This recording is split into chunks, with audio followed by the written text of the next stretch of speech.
को जोड़ने के लिए एक बार फिर से मैं आपके बीच में देश को जवाब दो में हाजिर हूं। वो तमाम सारे लोग जो आज शो में ब्रेक के बाद शरीक हो रहे हैं, उन सबका बहुत बहुत स्वागत है। दुनिया की पोजीशनिंग, दुनिया की स्थिति और उसमें हमारी जो पोजीशनिंग है, दुनिया के जो तमाम मुल्क हैं उसमें हमारी पोजीशनिंग, आप ये कहेंगे कि आज दुनिया से कहां से शुरू कर दिया। हेडलाइंस मैं भी देख रहा था, मिडिल ईस्ट की हेडलाइंस मैंने भी देखी। यूरोप में आपको मालूम है कहां पे क्या है। 70 का एक नारा था, मैं याद दिलाना चाहता हूं। जात पर ना पात पर,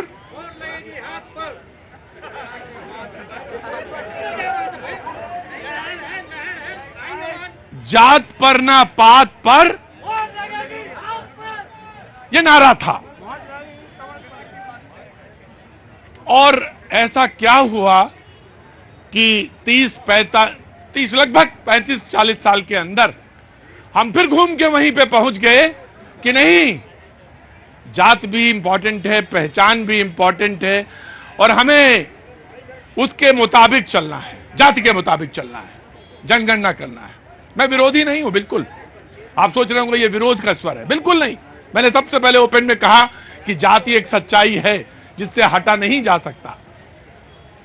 लेकिन अगर कोई ये कहता है कि सर्वे के आधार पर कि जिसकी जितनी संख्या भारी, तो हम कहां रुकेंगे ये हमें सोचना चाहिए, क्योंकि ये नारा पहला है, उसके बाद का नारा क्या होगा ये आप भी जाने।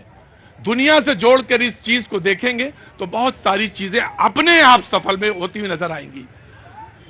इजराइल और फिलिस्तीन, उधर यूरोप में वॉर, हम कहां खड़े हैं, बिखरे बिखरे या एक संयुक्त रूप से खड़े हैं।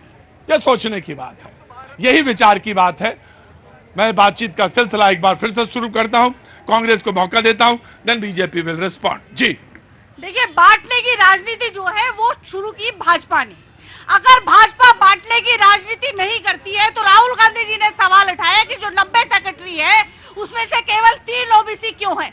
उनमें से 75 ओबीसी होने चाहिए थे, तो वो 75 ओबीसी क्यों नहीं है? और दूसरी बात, अगर भाजपा इस चीज में यकीन रखती है, एक देश में एक जात में यकीन रखती है, तो क्या परेशानी है? जिसकी जितनी हिस्सेदारी है उसकी उतनी भागीदारी देने में भाजपा को क्या परेशानी?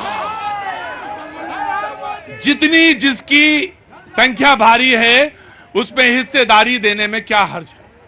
अगर तीन सेक्रेटरी हैं, 90 में 3 सेक्रेटरी हैं, तो मैं चाहता हूं कि कोई बहुत जल्दी कोर्ट में जाए, सुप्रीम कोर्ट जाए, दरवाजा खटखटाए और ये पूछे कि क्या जो बैठे थे ऊपर बाकी लोग, या वो 3 उनको दबाया गया या नाइंसाफी की गई पॉलिसीज को बांटने में, और अगर हुई है तो सबको सजा मिलनी चाहिए। सिस्टम में सबको सिस्टम में सजा मिलनी चाहिए।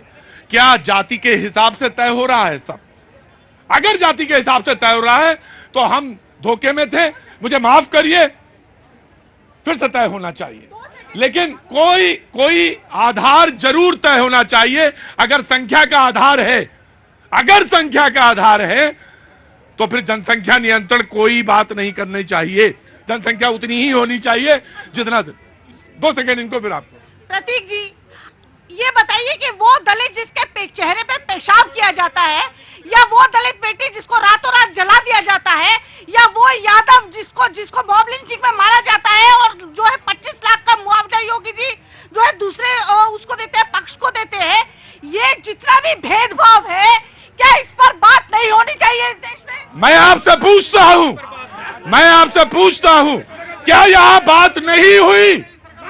क्या यहां बात नहीं हुई? और अगर इस देश में कोई और अगर इस देश में रुकिए, और अगर इस देश में कोई 17 करोड़ है तो क्या उसको देश छोड़ के चले जाना चाहिए? नहीं जाना चाहिए। अरे रुको, तुम्हारी बात ही नहीं हो रही है।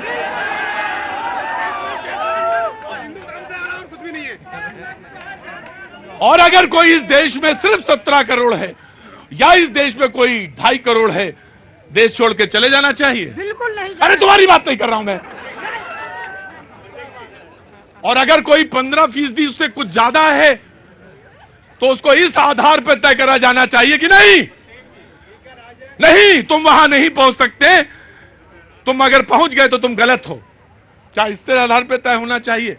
और अगर किसी न किसी के चेहरे पे पेशाब करी, उसको सजा मिलनी चाहिए, कठोरतम सजा मिलनी चाहिए, और उसके परिवार को तो जातीय बहिष्कार कर देना चाहिए। मैं तो यहां तक कहता हूं, क्योंकि जाति जब तक नहीं टूटेगी इस मुल्क का भला होने वाला नहीं। मैं आया जी, आया आपका प्रतीक जी, लोहिया के इस बात का हम भी समर्थन करते हैं कि जिसकी जिसकी संख्या भारी उतनी उसकी हिस्सेदारी, पर क्या जिसकी संख्या कम है उसकी होगी हकमारी? अगर हल्की संख्या है तो उसकी करेगी हकमारी? मैंने आपके समय नहीं बोला था, बदतमीजी नहीं। जिसकी जिसकी संख्या भारी उसकी उतनी हिस्सेदारी, ठीक है। तो क्या हल्की संख्या की होगी हकदारी?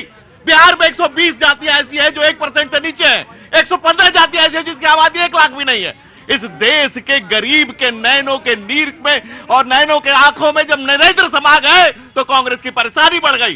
राहुल गांधी कहते हैं कि क्यों है 3 सेक्रेटरी, हमारे बाबूजी के समय तो एक भी नहीं था, हमारी दादी के समय। देखिए धनंजय, अगर आपकी पार्टी का मसला, कांग्रेस की पार्टी का मसला है तो किनारे तय कर लीजिए, तो किनारे तय कर लीजिए, लेकिन समाज को वहां ले जाके मत खड़ा कर दीजिए जहां से लौटना बहुत मुश्किल हो, लौटना बहुत मुश्किल हो। कांग्रेस का मसला है, बीजेपी का मसला है, आपका मसला है, किनारे ले जाके सेटल कर लीजिए, चुनाव जीत लीजिए, हार जाइए, लेकिन समाज को वहां ले जाके मत खड़ा कर दीजिए जहां से वो लौट ही नहीं पाएगा। जी बिल्कुल सच्चाई कर रहे हो। ये जाति पाति बढ़ाने का काम पॉलिटिशियन कर रहे हैं। 2013 के बाद अगर जाति पाति को किसी ने रोकने का प्रयास किया है और बिना राजनीति के, बिना जाति पाति की कोई राजनीति शुरू की है, वो अरविंद केजरीवाल नाम है। हम राजनीति को बिल्कुल भी हर हालत में रोकना चाहते हैं। देश के अंदर सिर्फ दो ही जातियां हैं, मैंने बताया, गरीबी और अमीरी और शहरी और ग्रामीण। देखिए, सुचिता की बात करने वाले केजरीवाल की राजनीति पे अगला नंबर किसका है, यही सवाल खड़ा होता है। और देश के न्यायालय पर ये वकील हैं और ऐसी बातें करते हैं। ऐसी दलील है, कोर्ट कह रहा है कि भाई जाओ अंदर, कोर्ट बेल नहीं दे रहा है, और ऐसे वकील साहब की दलील है। ऐसी भी बातें मत करिए। देश मैंने हमेशा एक बात कही, मैं आ रहा हूं प्लीज, मैंने हमेशा एक बात कही कि जब जनगणना होती थी, मतलब वो जो 2011 वाले नहीं आए आंकड़े, 21 में करवा नहीं रहे। हाँ 21 वाला नहीं आया, 21 में तो हुआ ही नहीं, 2011 के आंकड़े, एसटी और एसटी के आंकड़े तो आते थे ना।